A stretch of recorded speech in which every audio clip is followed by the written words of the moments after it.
Hey, welcome back. Doug Pagitt Radio and a conversation with our rabbi around here, Joseph Edelheit. He teaches at the University of St. Cloud State University. Correct. Thanks. St. Cloud State University. And is our rabbi, and we wanted to have him come in and tell us about Hanukkah. It starts on Tuesday. So if you have friends who practice the Jewish faith, you start Tuesday at sundown with a happy Hanukkah. Yes. But what is that story? You were saying that it's a non-biblical story, but it's one of military conquest. It's non-biblical unless you happen to use that Bible that includes the Apocrypha. The Apocrypha, and this is the Maccabees. Yes, Maccabees 1, 2, 3, 4.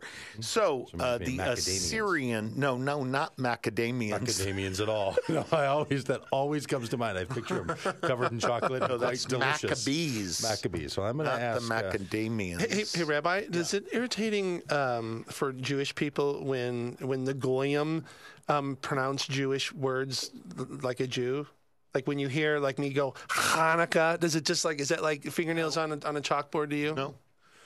No. It offends me when, as I recently wrote in the EV blog, that Christians want to share in what Jews do by pretending that they can somehow abscond with. Yes. You know, let's. No, it's fine when Christians are Christians. It's not fine when Christians are Christians. And could I be Jewish too? As well. Mm-hmm. Yeah. Let's all be who we are. And that is what Hanukkah was about. Well, after learning how complicated your calendar is, I'm out. Yeah, you're out. Yeah. I'm okay. It, by the way, cannot be coordinated with the iCloud.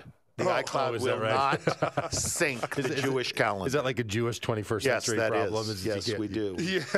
All right. So Antiochus Epiphanes, Antiochus brought in an Assyrian Seleucid, brought in idols into the late biblical worship areas. And what year would this have been for people who like to keep track? 168 before the Common Era. 168 BC, which people refer to as before the Common Era, but we all know it really means before Christ. That's right. See? Yeah, right. Everybody knows that. Dominant discourse. Yes. BCE, as most of us like to now refer to. 3-year period. 3-year civil war. At the end of the 3-year war, they went to rededicate. And who was warring at the time? Oh, we've got Hasmoneans and Judeans fighting against this, these Assyrian Greeks. And this is all in the area around Jerusalem and Israel. All Modain, the whole area. And there's a family.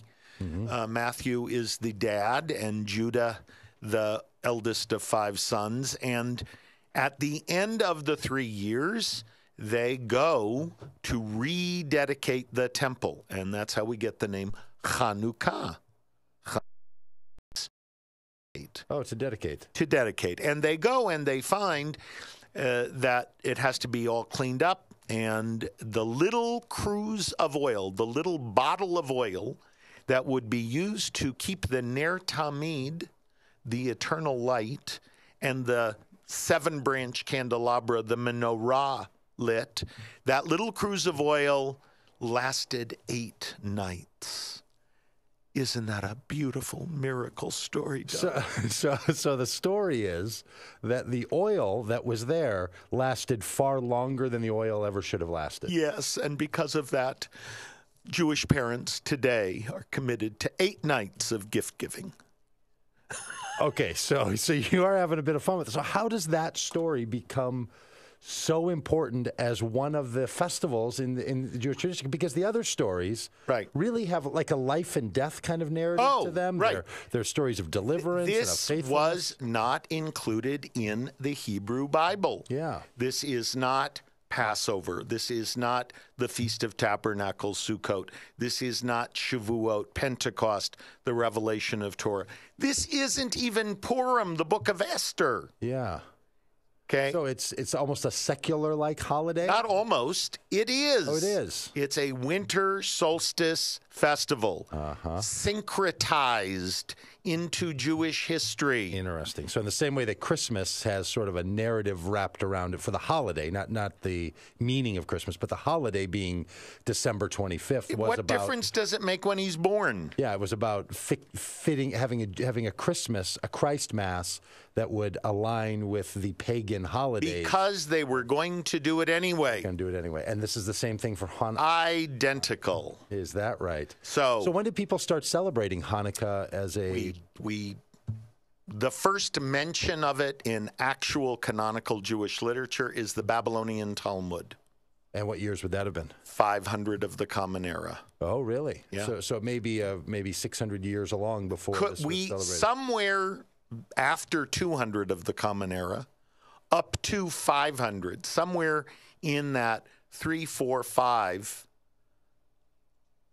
those centuries, Hanukkah came together as more than a military commemorative act. They brought it into the actual community calendar. Oh. One of the lessons that those of us who have been clergy know, she who owns the calendar, who controls the calendar, Nice, yeah. controls the community. Mm-hmm. So you have Passover and Easter. You have this fall cycle, Rosh Hashanah, Yom Kippur, Sukkot, Tabernacles, and then nothing again until spring. Until spring, and you just sort of needed a holiday. Oh, hey, if you aren't bringing them in, if they're not paying attention to you. And you're saying if those who are organizing the temple or the other kind of community meetings Absolutely. go 6 months without there being Forget a it. high holiday, yeah, you're not going to keep Forget this it. thing rolling. That's why we have the midwinter blowout. Purim, Ash Wednesday, Carnival, Yeah. Mardi Gras. You've got to keep them locked in. Uh-huh. Okay, so this is early intertestamental ADD problems. Yeah, that is so interesting. So how does it develop? Those of us who know the story of Christmas developing in a very similar Right. pattern. Right. I mean, the church needing to have a holiday that was already fitting with a major Same thing. holiday, saying we don't have a mass that currently celebrates the Right. the sending of the Christ. So this sort of develops as an appropriate. I mean, I'm not demeaning it at all. No, I think it's a totally but- appropriate development. But then over time, Christmas really develops in its regional and in its ethnic varieties. Does the same thing happen with Hanukkah? Absolutely. And you have latkes. Latkes are potatoes which have been grated with onions and deep fried. And it's an Eastern European and Ashkenazi delicacy, whereas sufganiot, which is like a deep fried beignet, a jelly donut, is a Sephardic, but they're both in oil. Okay. Oh, okay. So you here's have this oil theme. food linked again to oil. Right. All right. Post World War II, cultural sociology, anthropology, you have Jews who need an identity that can be quickly integrated into the dominant culture. So between 46 and 65. 19, 20 years, you have the move to the suburbs. Yeah. You have Jews accepted. And now all of a sudden you're doing well, maybe we can't have Christmas trees, but we can have A menorah. menorah. So your great-grandparents or something might not have celebrated Hanukkah? Oh, no, with they always celebrated it. Minor. I see. No gift giving. No big display. It was, you got Hanukkah gelt, a little money, Yeah. okay? But it's become, in the contemporary sociology, now, that's what Jews do.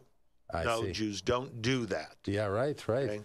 Interesting. So, how does for a current, sort of 2011 Jewish family in North America, how will they celebrate these 8 days? What happens? They will have decorations up at home.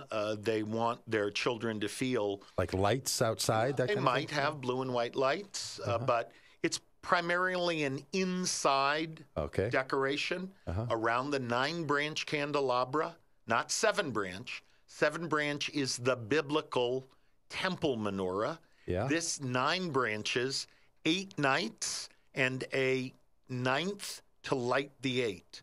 and we light one more candle every night. We increase light, never decrease light. Mm-hmm. And there's a game called dreidel, spinning the top. Dreidel. There's exactly. a song, that I've heard of. And people will come together, and it's a way of having an identity which is particular inside a dominant culture in which everyone is assumed to have the same identity. That really is the problem with Christmas. Well, how so? Talk about that, because it makes everybody part of the same. The assumption is that we're all Christians for 6 weeks. I see. Yeah. Okay. I'm not offended when people say Merry Christmas. I'm not offended that as much of the GDP is fed. Yeah. I'm not. However, I also don't want to give away the fact that this is not mine. I'm good being a minority inside a dominant identity, but please don't assume I want it. Yeah. Should people, if they have a Jewish friend, is it customary to wish Happy Hanukkah. Happy Hanukkah. Now, do you do that for all 8 days? So you're from the 20th through the 28th? Can you do it a week ahead of time? We light one more candle every night. Yeah. Some have menorot, Chanukiot, that actually have oil and little wicks. Oh, yeah. And, but it's a way of being reminded that we're different. Mm-hmm. And I think we can go back to Tony Jones's ideas. The next year, we're going to more and more be talking about difference. Interesting. What does religious difference in America in the 21st century mean? Will people celebrate Hanukkah at the temple, or is it just a home? No. There'll be an observance during the festival. Is there like a middle day that's sort of the big one, or every day is the same? Yeah, all the same. Yeah, pretty much all the same. And you can probably go to Byerly's, where they have a nice kosher deli, and they will probably be. You can buy latkes.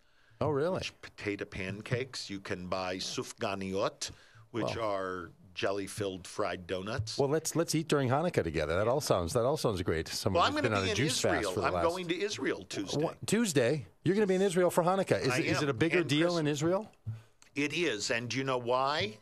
Because everything's a bigger deal in Israel? No, because you're in the only society where Jews are the majority. Yeah, it's the majority. I was going to say. So is it?